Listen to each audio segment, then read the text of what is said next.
As the prophet of esports, I rely on trustworthy and meaningful data every day. Data from our research partner YouGov offers the most complete view of esports fans and gamers in the world, providing context to who they are, what they think, the brands they buy, and things they do. YouGov's connected insights and research services inform strategy at every level. If you're a team, a brand, agency, or rights holder, you should be talking with YouGov.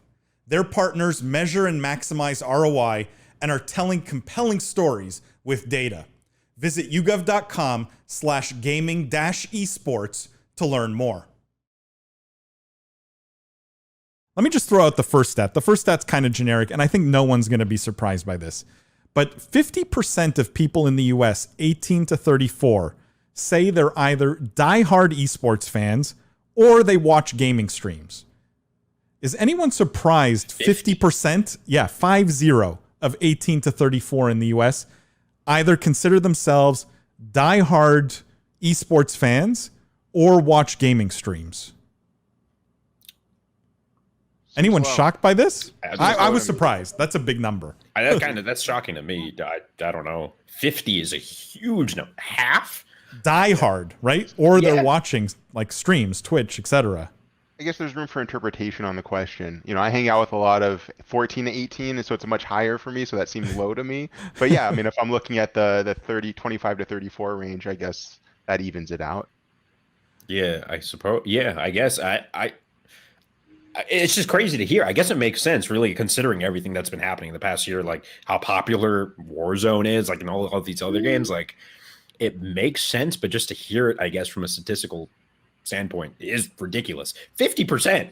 Damn, that's impressive. Well, it's impressive. Let me touch on the esports betting stuff because, you know, I've in the context of EEG and some of the things I've talked about from an esports betting perspective, there's really interesting stats here on esports betting. In the US, just in the US, supposedly 15% of all adults would say they're interested in esports betting, which is a lot. If you think of like the number of US adults, this is a very large number. And what's interesting is the crossover between sports and esports is much larger than I think even I expected. I knew there was like a lot of potential cross-sell, but supposedly almost 20% of American NFL fans would be interested in betting on esports. 26% of NBA fans are interested in betting on esports. So you have like literally almost a quarter of the two biggest, you know, traditional sports like leagues and populations interested also in betting on esports. Lindsay, sorry, I don't know if you have thoughts on that. Why does that surprise you, Paul? Why does that crossover surprise you? I knew there was crossover, right? Because I think people who like to bet, right? And will bet on anything if they can. But I think there was always in my mind a stigma coming from the traditional sports people around esports, right? Like, this is for kids, this is, right?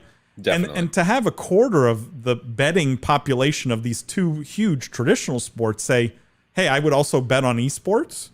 Yeah, I think it's in no small part due to the NBA 2K League's efforts to really legitimize. Like, they worked with the NBA hand in hand over the past couple of years to upend what the 2K League used to be, and they've got most of the brands working with them now, and they did stuff in China too. That's the biggest thing for me. They did the 2K League Combine, I want to say, in China. I'm not sure what it was specifically, but the 2K League is active in China. And so what that says to me is that they, you know, if they're talking to this audience that already knows betting, especially in the context of basketball, if you've got money coming in from all these sources and they're, you know, like you said, people who bet are going to want to bet, I think it really just makes sense. A quarter is surprising, but I think to Lindsay's point, totally makes sense. Like, I think 50% I can't get over.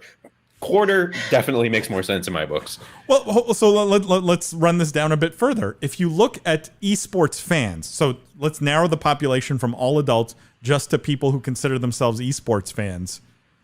42.5% say they would bet on esports. Like, literally almost half of all esports fans are interested in betting on esports.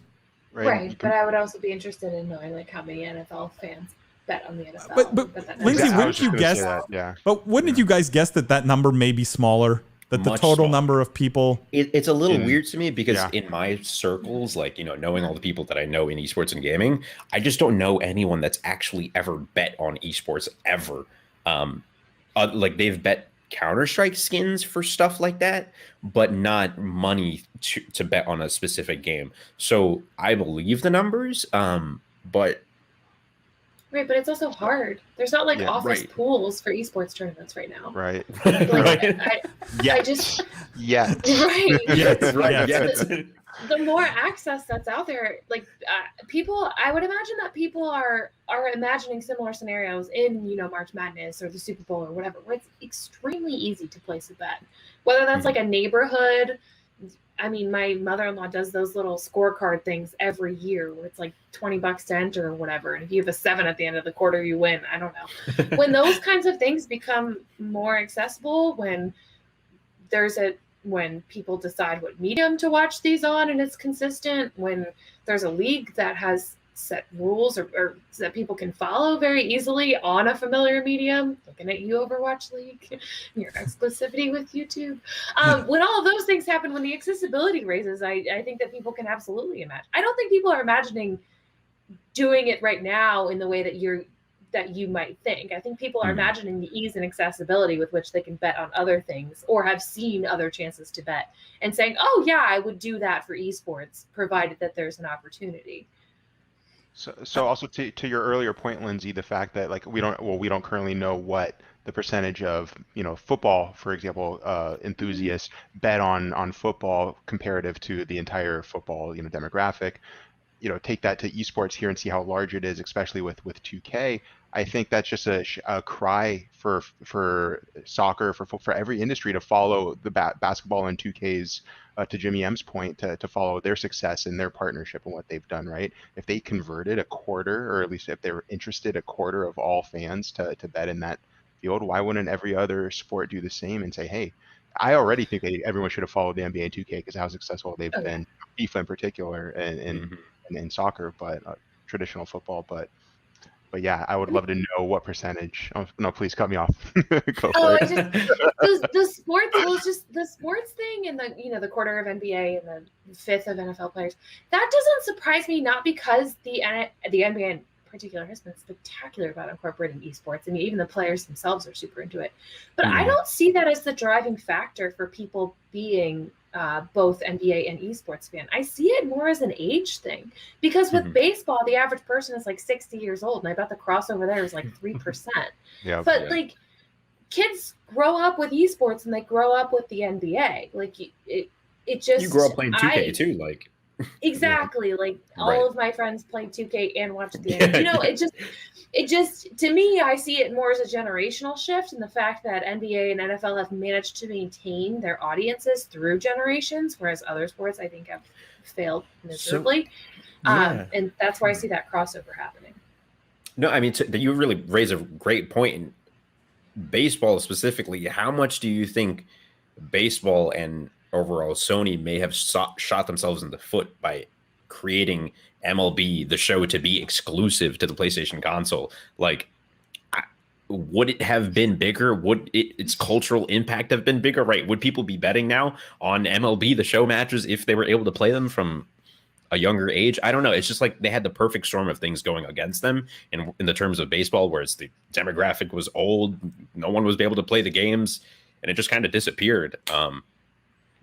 Jimmy, it's like show business, because that would have been the perfect segue to our last topic. But Jimmy B, did you have a thought on? I just want to add one thing before we transition, and I hate putting him on blast, but you see Chris Park, who was an executive in the MLB, and he left to become CEO of Gen G, right? And that kind of just, I think, perfectly embodies what we're talking about here. Yeah.